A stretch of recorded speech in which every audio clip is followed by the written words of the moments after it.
தமிழ்நாட்டில் புதுக்கோட்டை மாவட்டத்தில் பிறந்தவங்க தாங்க இவங்க. 1886 ஜூலை 30 டாக்டர் முத்துலட்சுமி ரெட்டி மெட்ராஸ் மெடிக்கல் காலேஜில் தாங்க இவங்க பட்டம் பெற்றாங்க. தமிழ்நாட்டின் முதல் பெண் மருத்துவர் என்ற பட்டத்துக்கு சொந்தக்காரங்க இவங்க தான்.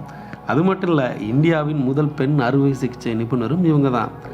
இந்தியாவின் முதல் பெண் சட்டமன்ற உறுப்பினரும் இவங்க தான். அடையாற்றில் புற்றுநோய் நிறுவனம் இவங்க தான். தேவதாசி முறையை ஒழிக்கிறதுக்காக கடுமையாக பாடுபட்டவங்க இவங்க தான். நலிவடைந்த பெண்களுக்காகவும் மற்றும் குழந்தைகளுக்காகவும் அவ்வை இல்லத்தை திறந்தவங்களும் இவங்க தான். அது மட்டும் இல்லாமல் இந்தியாவில் 1956 இந்திய அரசால் பத்ம புருஷன் விருது வழங்கப்பட்டது இவங்களுக்கு. அதாவது பெண்ணாக பிறந்துட்டோம், சாதிக்க முடியாது, நம்மளால் எதுவும் பண்ண முடியாதுன்னு நினைக்கிறவங்களுக்கு இவங்களெல்லாம் பாருங்கள், இவங்களெல்லாம் முன் உதாரணமாக எடுத்துங்க.